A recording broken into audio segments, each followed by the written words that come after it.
Us today. I'm your host, Perry Atkinson. What a delight to have back with us today Erich Pratt. He is the Director of Communications for Gun Owners of America. And we're all trying to figure out just what happened in Chattanooga and could have had it been prevented, had those gentlemen been armed, and the whole issue about gun control and gun ownership. Hi, Erich. Good to see you again. How you doing, my friend? Doing real well. Thanks, Perry, for having me back. Yeah, you bet. Wow. So much with this story in Chattanooga because now we're hearing reports that maybe two of the military men perhaps were armed. Have you heard that? Is that true? Can you verify that? Well, they're still trying to verify that. It appears that that may have been the case, and it also appears that it's possible that one of them actually was the one to stop the attack. Because we know that the gunman was shot and killed. It's still a question as to who did it.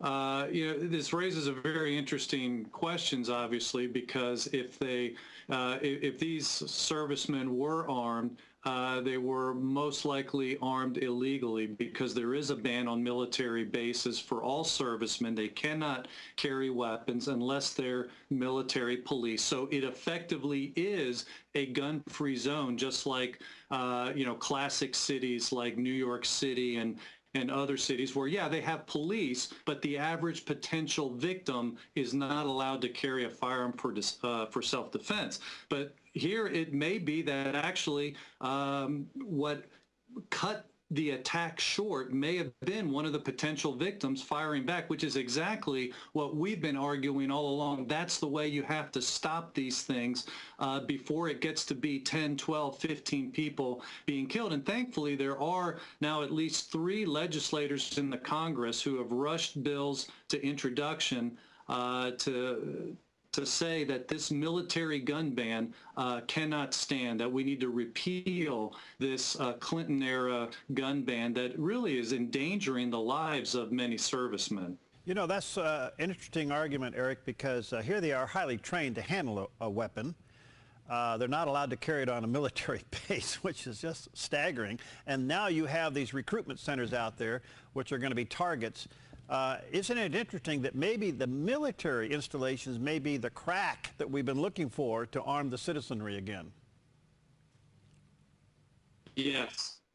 Yeah, after the Fort Hood shootings a couple years ago, one of the servicemen who survived the attacks was just outraged that they're not allowed to carry firearms. And he said, the irony is I have relatives here in Texas. And he said, when they go to the Walmart, they're better armed than I am when I go shopping at the commissary.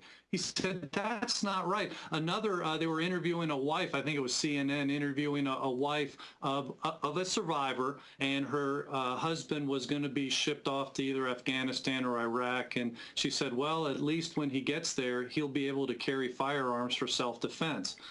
What an irony. Why is that?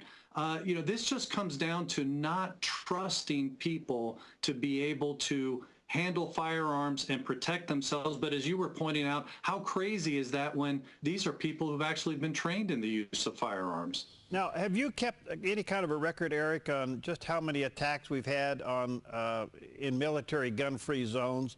I know they want to call them domestic terrorists. I mean, they're just terrorists. Come on, let's get over this, some of this political junk.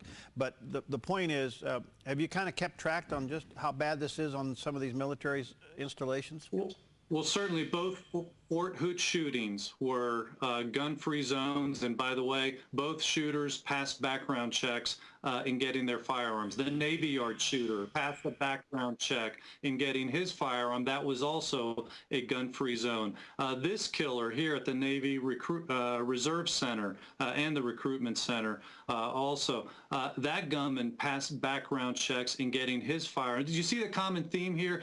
Background checks aren't stopping bad guys from getting guns, but certainly posting a sign in front of an area or a building saying no guns are allowed in here doesn't stop people from carrying guns into there. If they're going to break the law by murdering people, they're certainly not going to pay attention to a sign. By the way you do stop these types of things from occurring is allowing the potential victims to be able to fire back. And even this year, we've seen many mass shootings that were attempted but were nipped in the bud. There was one in Chicago where an Uber driver, ironically enough, with a concealed carry permit, used his gun, shot the guy 6 times. He was starting to shoot into a crowd. Around that time, there was in a Philadelphia barber shop a guy who shot and killed somebody who was beginning to open fire on people there in the barbershop. The police said this guy saved countless people. In fact, this week, a year ago, you might remember the Darby shooting at the hospital in Pennsylvania. And there, a doctor used his concealed carry firearm to stop what police said would have been a massacre, as this guy was just going to walk down the halls shooting people. By the way, that guy was a prohibited person, wasn't allowed to own guns. But again, laws banning people from getting guns don't stop them from getting guns. The way you stop this is by allowing the potential victims to protect themselves and others. By the way, to our viewers and listeners, gunowners.org is the website for Gun Owners of America, gunowners.org. Great resource.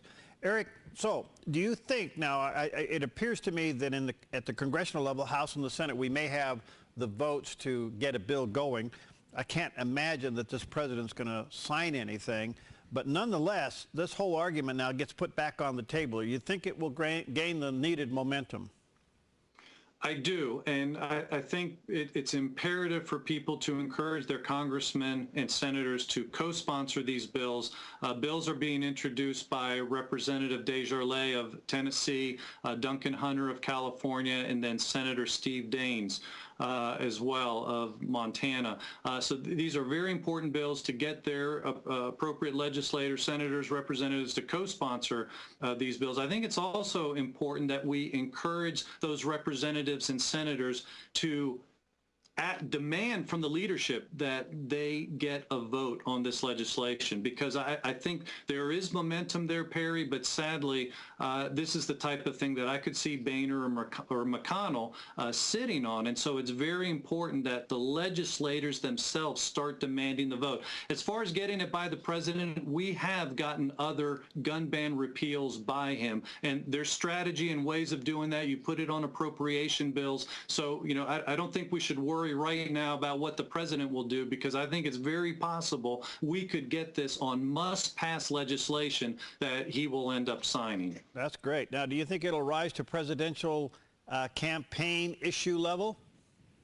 Oh, absolutely. In fact, it already has. Several of the candidates have already come out. I just off the top of my head, I've heard Cruz talking about this, Rubio. Donald Trump has demanded repeal of the gun-free zones on the military bases. So it's definitely become a campaign issue, and rightfully so, because this was started at the presidential level. It was actually a presidential directive during the Clinton era. And so, you know, certainly President Obama could unilaterally repeal it. I don't think that's going to happen. That's why Congress is going to have to do this and make this the law of the land.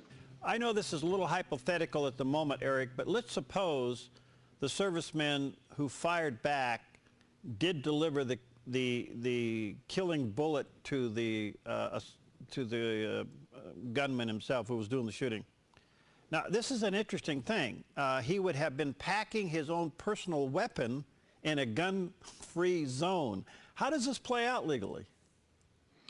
Well, legally, now, sadly, one of the ones that they think, the one that they think actually may have delivered the fatal shot, himself died from wounds from the gunman. So, you know, I would hope that we wouldn't see something so crass as giving him, you know, his dishonorable discharge, you know, after he's deceased. That would truly be tragic. I don't think we're going to see. But if he were still alive, that would raise interesting legal questions, because he would have been violating official policy.